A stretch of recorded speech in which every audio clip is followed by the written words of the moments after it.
anyukám hegedűművész volt, és kitalálták, hogy én ne is játszak semmilyen hangszerem, mert az egy ilyen elpocsékolt idő, ha nem én vagyok az első hegedűs mondjuk, vagy nem én vagyok az első zenész, akkor nem is érdemes zenélni. Amúgy szerintem ez nem így van, mert zenélni érdemes, mert az ember csak jól érzi magát tőle, az meg szerintem megfizethetetlen, hogy most ki a legelső, szóval jó zenélni. Egyszer csak elmentem a Corvin moziba, akkor játszották a Titanic című filmet, mivel rengeteg ír emigráns volt a hajón. James Horner, aki kitalálta, hogy ezt a gyönyörű filmzenéket, rengeteg ilyen ír-duda betétet rakott bele, és akkor én ott 13 évesen ott csücsültem a moziba, és nekem úgy nagyon megtetszett, hogy hát nem tudom mi ez a hangszer, de hogy elkezdtem tőle sírni.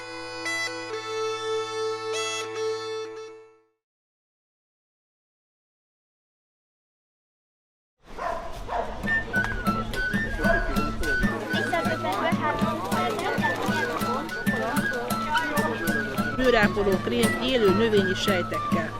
Igen. Szia, Zuzika. De akkor most már legalább 5 évvel legyek fiatalabb. Leszel?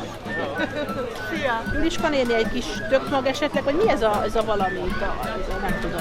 Kardinád. Próbálom, még nem ettem sosem. Amikor tudom, akkor kijövök egy kicsit vásárolni. Igazából ez egy teljesen más életérzés, mint hogyha az ember elmenne egy ilyen plázába, és akkor ott rányomják, hogy na, akkor ezt vedd meg azt jó. És itt minden árunak van egy kis története.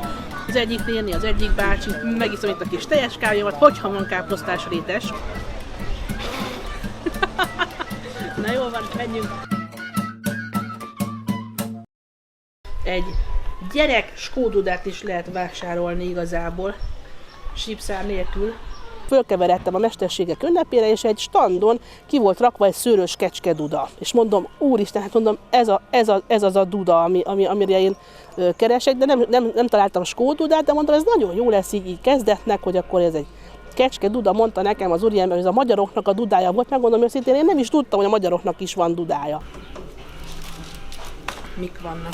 Az úriemberben nem akart nekem adni egy telefonszámot, mert én azt egy névjegykártyát, mert azt hitt, hogy én nem vagyok egy komoly érdeklődő, hogy oda megy egy ilyen 16 éves kis csaj, azt mondja, hogy tudás szeretne lenni, és akkor ott volt a feleség, ott térült, fordult, tehát mondtam, hogy adjon már egy telefonszámot, föl is hívtam őket, és akkor megkérdeztem, hogy mennyibe kerül, hogy meg smint, és akkor mondta, hogy ha annyira szeretnék egy dudát, de hogy nők nem szoktak dudálni, meg amúgy is, hát én nem is tanultam előtte másmilyen hangszeren, akkor jó, akkor üsse kavics, akkor csinál nekem egy dudát, mondta, hogy akkor 70 000 forint lesz a duda.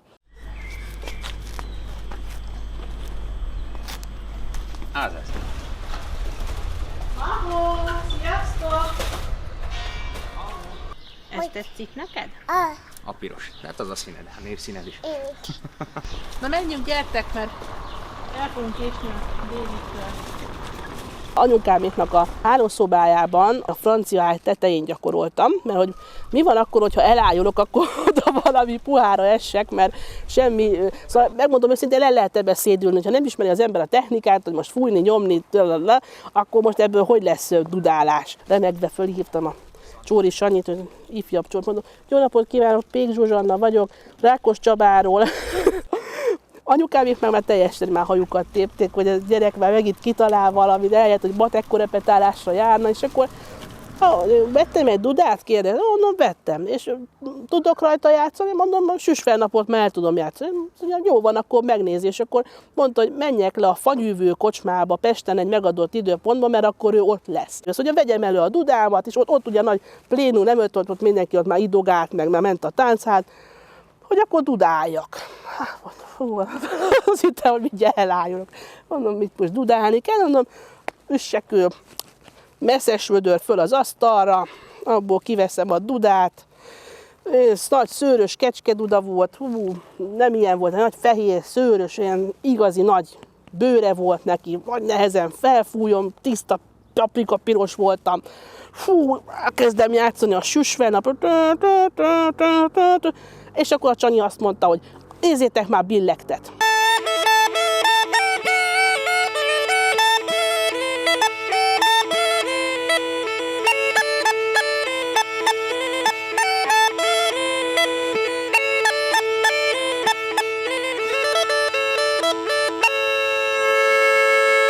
A cipők meg a ruhák azok úgy jöttek, hogy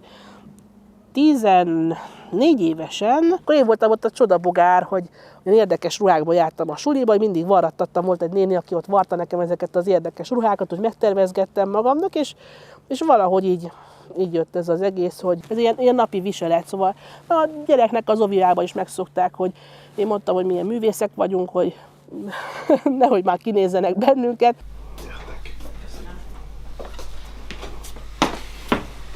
És most mind dolgozol? Most varok a párizsi cipők.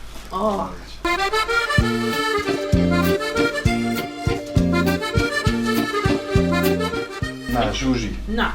Akkor az a középkori korú cipő beszélünk, ami különlegesség az a munka, ez nincs forma benne, nincs kaptafon. Egyáltalán nem volt forma benne, ez teljesen az alkotás, a bőrdor. Ez egy bőrdarab végül is, amit így van halítva és összerakva itt. Itt összehozni fogom az anyag. Szépen akartam megfogalmazni, legősibb foglalkozás. Azt tudom,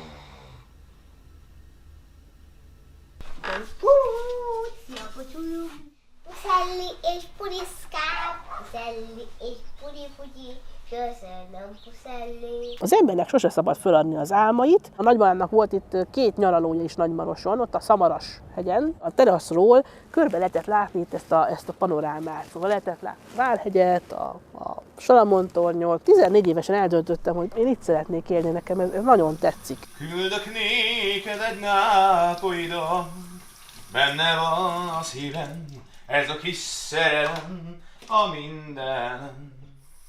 Ugye gondolsz rám?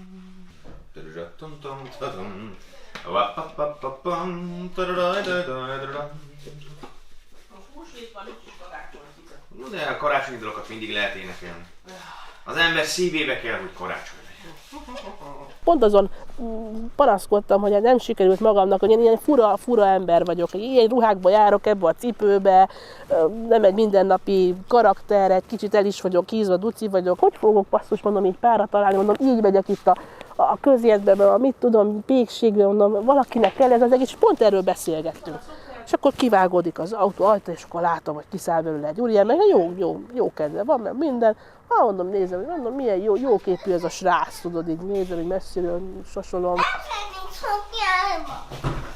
És akkor volt nálam egy ilyen pásztor botok, oda dobtam neki egy botot, csak így azt, hogy mondom, táncolj. És mivel ő kiderült, hogy ő igazából színészetet is végzett, és még idős ápolóként dolgozott, akkor kitaláltuk, hogy akkor én fogok dudálni, ő mint színészként fog közreműködni, és interaktív meseműsorokat csinálunk. Itt vagy a képen rajta, amikor megszülettél. Hiányzik most a dudáról, mit vesztettél el? Valamit elvesztettél. Miért megyünk az Oli bácsihoz? Hát ez az.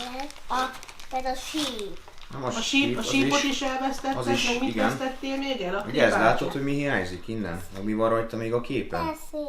Ugye? Ez a rész. Igen. Ez a klipács.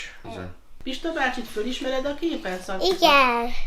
A mai embereknek sokszor az a bajuk, vagy azt veszem észre, hogy talán régen a nagy családban, vagy egy falu közösségben, vagy egy közösségben volt olyan ember, aki mondjuk, ha nem is talált a közvetlen közelében olyan embereket, akik őt úgy tudták volna vezetni, biztos talált ott egy nagypapát, vagy egy szomszédbácsit. Szóval ezek a szociális dolgok, ezek szerintem sokkal jobban működtek, és akit én úgy nagyon megszerettem, vagy hogy mondjam, aki úgy elindította a dudálás útján, az a Pál Pista bácsi volt. Egy nagy bajuszú, kalapos, mellényes bácsi ott volt ott a tábornak a portáján, és hát én már mindenkinek mondtam, hogy jaj, gyerekek, hát én már kecskedudás vagyok, hát én vettem magamnak egy dudát, én már süs fel nap után, már mit tudom, hogy 4 gyerek volt, tehát el tudtam játszani, akkor arcom volt. És ott volt Pista bácsi, és akkor mondták, hogy hát ő is dudás. Hát ő egy pásztor dudás. Leesett az állam, mondom, úristen, mondom, ilyen van még, hogy pásztor dudás, és ott volt Pista bácsi, és akkor mondom, hát csókolom, mondom, Pék Zsuzsika vagyok, Pék Zsuzsanna vagyok. Tehát, hogy én is dudálni szeretnék. Maga? Maga dudálni? Ha maga nő, hát hogy akar dudálni? Hát, mi dudája van? Így mondta Pista bácsi, dudája van? Hát mondom, vettem egy dudát. Hát, itt van? Mondom, itt van. Úgy össze voltam, elővettem azt a szőrös kecske dudát. Nézett engem Pista bácsi, aki ismeri, vagy látta őt esetleg, akik már nem ismerték személyesen felvételön, nézett, ott nagy bajusszal nézett. Azt mondja, jó van, akkor fújja föl. Hát akkor fölfújom. Nézd, hogy mi van. Nem akartam mondani, hogy na mindegy, és akkor azt mondta, jó van, akkor segítek magának. Még amikor ilyen Pista bácsi, akkor is ki volt rakva ez a kép a szobába, mert itt az új házban még nem találta meg a helyét, hogy hol legyen, de majd valahol lesz szerintem. Hát keretbe kell rakni, aztán ki tudjuk rakni a falra, itt már kirakhatjuk. A saját, már nem albélet. A párommal beszélgettünk családdal, hogy azt mondta nekem, hogy cica, szerintem ezt a tudást, amit mondott Pista bácsi, azt szerintem te kaptad meg, hogy így sokszor így bejöttek így dolgok, hogy így valahogy megértettem így a nagy egészet, és talán ez a legfontosabb ebbe az egészbe.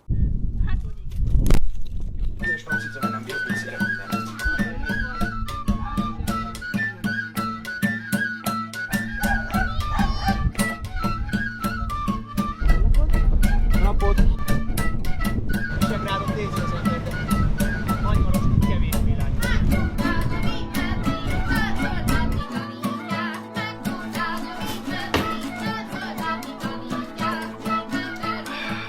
Ez nagyon szép lett. Mert akkor úgy gondoltam, hogy ezt befejezem, kiöntjük, ezt úgyis vissza kell utána tennem a Vesztergára, és akkor közben megcsinálom a másikat. Jó.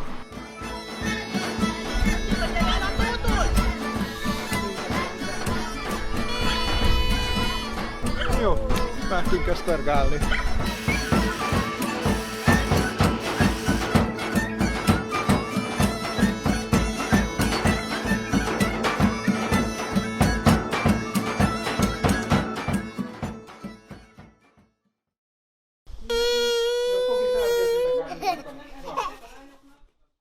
Szerintem ez a legnehezebb kérdés, hogy az ember belehelyezze magát ebbe a világba, ebbe a teremtett világba, meg a célját, meg az életét, családját, és mindezt valahogy az egyensúlyba tegye. Nem is tudja, hogy milyen csoda ez az élet, addig, ameddig esetleg valami halálközeli élménye nem lesz.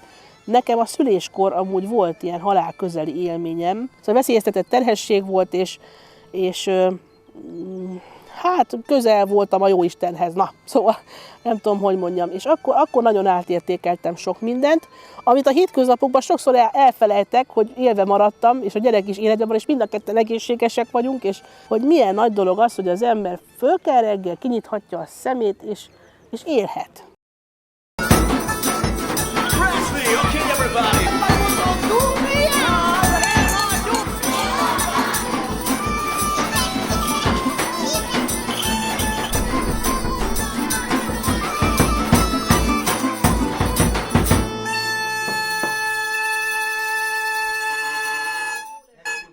Én Balázs meg Szántika takarították a jégpalotába.